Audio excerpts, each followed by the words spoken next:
Good morning, everyone. Today we are going to continue our lecture.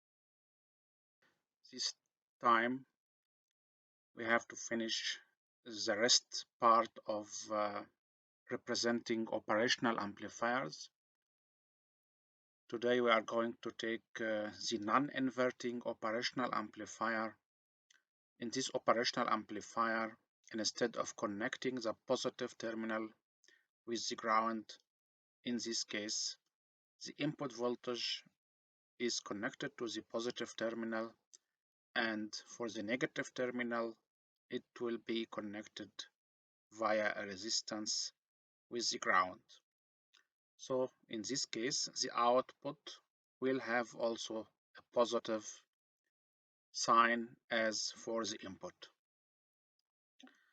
So the transfer function of this operational amplifier can be represented as shown. First, the output voltage is simply the amplification gain A multiplied by the voltage difference between the input voltage Vi and V1. So, but by using voltage division, V1 is simply equal to Z1 divided by Z1 plus Z2 multiplied by V output. By substituting equation 2 in equation 1, we omit V1 in this case, and we have a function between V output and V input. So in this case, V output over V input is simply the amplification gain divided by 1 plus A multiplied by Z1 divided by Z1 plus Z2. For simplification, this value of A is very large, so in this case the value of 1 can be neglected and A will be cancelled with A. So at the end, this part, these terms Z1 plus Z2 comes above in the numerator and is divided by Z1 as shown in this transfer function. So for the amplification, Z2 must be greater than Z1 for having a high amplification ratio between between the output voltage V output to the input voltage V input. Let's have an example. We have this non-inverting operational amplifier, and we need to find the transfer function between the output voltage V output divided by the input voltage V input. We have here the output impedance that consists of the two parallel elements C2 and R2, and this represents the input impedance R1 and C1. So let's get the first impedance Z1, which is R1 plus 1 over C1 multiplied by S. And in case of parallel elements here, R2 is multiplied by 1 over C2S, all divided by R2 plus 1 over C2S. By taking this transfer function from the previous explanation, and by substituting by Z1 and Z2 in this transfer function, we get at the end this equivalent transfer function for the shown circuit of the operational amplifier. After ending the electrical system representation, we need here to make a revision on the mechanical system transfer functions. For rotational mechanical systems, we have three elements. As for the translational mechanical systems, we have a spring, we have a damper, which is the main cause of friction in the system, and we have a rotational inertia. So, in order to represent these three elements, we simply have in this table the torque velocity relationship and the torque displacement and the impedance of such a mechanical system. So for the torque angular displacement, the torque applied on this rotational spring is equal to the spring constant multiplied by the angular displacement theta, which is the angle. And for friction case, which is represented by this damper, the torque applied is equal to the damping coefficient d multiplied by the velocity, which is the first derivative of the angular displacement theta. And in case of inertia, from the second law of Newton, the torque is simply the moment of inertia J multiplied by the angular acceleration, which is the second derivative of the angular displacement theta. So to obtain the same representations for the torque, but instead of the displacement as a variable here, we try to represent it in case of angular velocity omega. So in this case, the velocity, in order to represent the velocity, so we can see here that the angular displacement theta is simply the integration of the velocity. So in this case, the torque is equal to the spring stiffness multiplied by the integration of the angular velocity omega. For the case, in case of friction, so the differentiation of the angular displacement theta is simply the angular velocity omega. So the torque is equal to d multiplied by omega. And for the last case, in case of inertia, simply the torque is equal to the rotational inertia J multiplied by d omega over dt, which is the acceleration. For the impedance, we simply divide the torque over the angle theta. So in this case, the impedance is equal K, and for the second case, the impedance is equal to D multiplied by S, which is the differentiating part in the time domain. And in the last case, we divide the torque T over theta. In this case, it will be J multiplied by S squared, which is the differentiation 2 times for the angle theta in the time domain. So in this table, we can simply represent all these three elements here using the differential shown, using the shown equations. Let's come now to a very important system that we may use it very frequently in the future. It is an electromechanical system that simply represents a DC motor.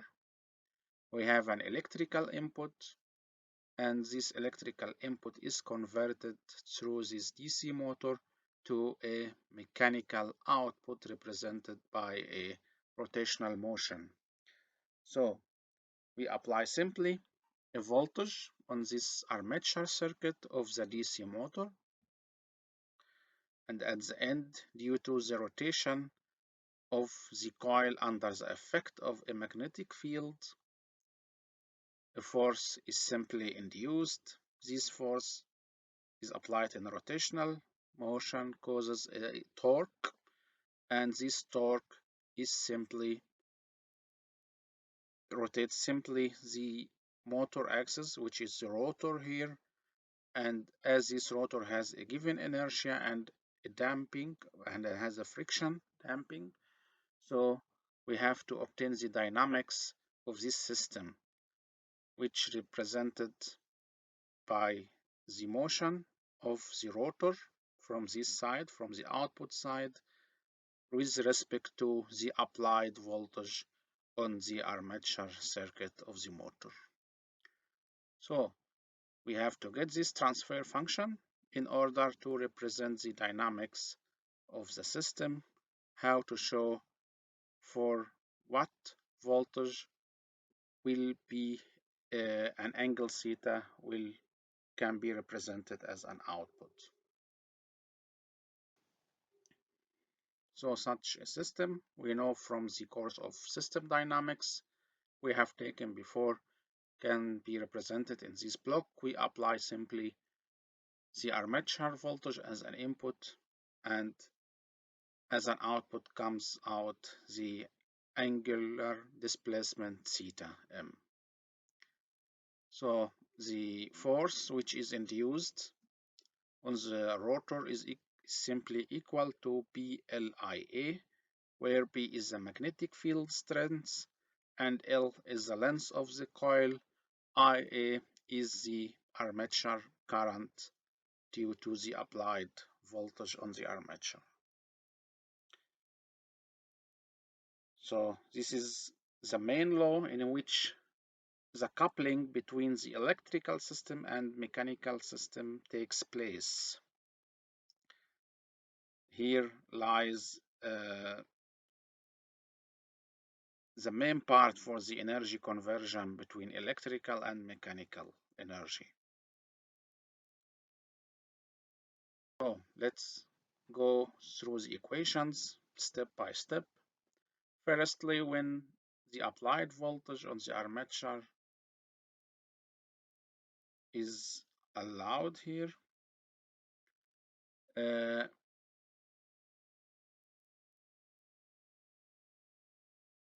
the rotor rotates simply, and because of the rotation of the rotor under the effect of the magnetic field, an opposite back electromotive force will be induced due to the rotation of the coil under the magnetic field strength. This induced voltage, what we call the back EM voltage, is directly proportional to the angular velocity, which is d theta over dt. So where Kp is simply the constant of the back EMF, and d theta over dt is the angular velocity of the motor. So we take Laplace transform for this equation 1. So Vp, which is the voltage due to the back EMF, is equal to Kb multiplied by S theta m. And in the armature circuit, we write down the loop equation where the voltage on the armature is equal to the voltage drop on the resistance Ra multiplied by Ia plus the voltage on the inductor La multiplied by S multiplied by Ia plus the back EMF voltage. And the torque developed by the motor is simply equal to Kt multiplied by Ia, because the torque is directly proportional to the current Ia. And Ia from this equation is simply the torque divided by Kt. Having some algebraic manipulation, so we got the relationship between theta m and Ea, and after that we get this transfer function equation 10, which represents the relationship or represent the dynamics simply between EA as input and theta M as output. But for simplification here, we find simply LA is very small compared to the resistance RA. So we can simply simplify this transfer function by omitting the terms where LA exists, this part and this part. At the end, we get this simplified transfer function which, without considering the inductance component. So the resulting block diagram for this system can be shown as the numerator. This fraction can be completely as a constant, can be considered as a constant, which is kt over RAGM, and in the denominator s multiplied by s plus 1 over Jm Tm plus kt kb over Ra. With this block diagram, you can simply represent the dynamics of a DC motor. So we can simplify the previous transfer function. We have said before, we consider the whole fraction in the numerator by the constant k, and this fraction in the numerator can be represented by alpha. In the next step, we try to have a mechanical loading on the output of the motor via a reduction gear here. So we have a reduction gear and we have extra external mechanical load represented by an inertia and a friction damper. So in this case, the motor has the inertia JA and the damping dA. This is the internal inertias in the motor itself. Comes extra this inertia and damping of the load GL and DL. But in case of gearing like that, where N1 on the motor side and N2 on the load side, the equivalent inertia Jm and the equivalent damping Dm will be equal to, in this case, we add simply the inertia of the armature of the motor plus the inertia of the load multiplied by the gear ratio N1 over N2 square. The same case in case of damping, we add the inertia of the motor dA plus the damping of the motor dA plus the damping of the load multiplied by N1 over N2 square. The electrical constants in 12 can be found through a dynamometer test in a lab by measuring the torque and speed at a constant applied voltage. So we substitute 2 and 5 in 3, assuming LA is equal 0. So we get this equation where EA is equal to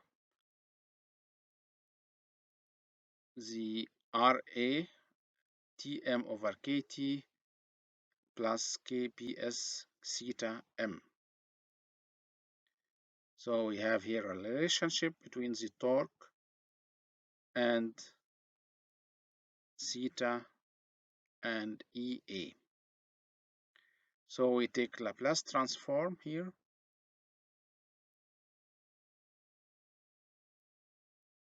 We take the inverse of Laplace transform. So we omit the S and instead of it we get T. So this equation is represented in the time domain. and we can at steady state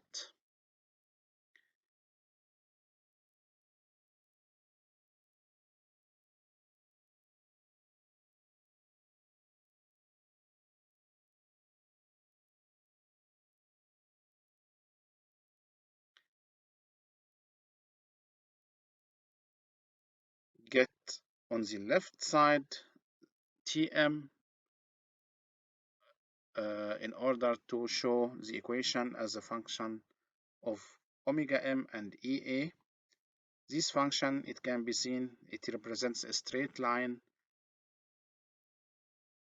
as shown by the torque speed curve, because this straight line is simply Tm is the torque is on the y-axis and omega m represents the x-axis, and it is simply a straight line with negative slope as it can be seen on the next diagram here.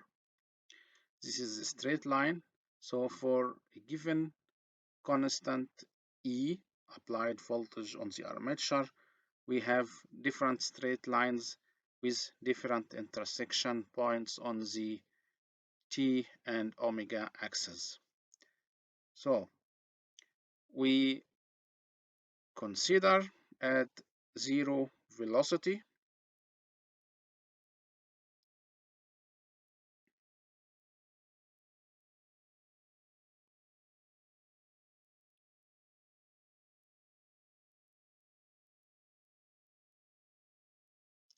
for a constant applied voltage EA. The value of the torque will be named T stall, which is the intersection point between this straight line and the torque Tm. In case of no load, the rotor rotates at speed at no load can be represented with this operating point, which is the intersection between the straight line and the x-axis represented by omega m. At these two conditions here, T stall and omega no load, we can simply obtain the values of these constants Kt, Ra, E, and Kb. So Kt over Ra is simply T stall over Ea. This is known, this is known. The two unknowns is now can be found. And Kb is simply the applied voltage Ea, which is known over omega no load that can be determined by the dynamometer test in the lab. So at this, once again, at these two operating points, we get simply the value of KTRA and the applied armature voltage 100. Hence, the electrical constants in this case can be directly calculated from the equation of the straight line, where Kt over Ra is equal to 5 and Kb is equal to 2. Substitute in the transfer function of the motor. Directly, we got this transfer function. After numerical substitution, we got finally this equivalent transfer function. But this transfer function represents simply theta m over the applied voltage Ea. So theta m, which is the angle on the motor side, but we need at the end to represent the angle on the load side. So the angle on the load side is equal to N1 over N2 multiplied by theta m, which here is the gear ratio. Simply we multiply theta m, we substitute, by theta L with theta m, theta m multiplied by the gear ratio. At the end, this will be converted to this transfer function, and here is the corresponding block diagram that represents the system where the applied Armature voltage is EA as an input, and the output is our theta L, which is the angular displacement on the load. Now we are at the end of our lecture. Thank you very much and see you next time.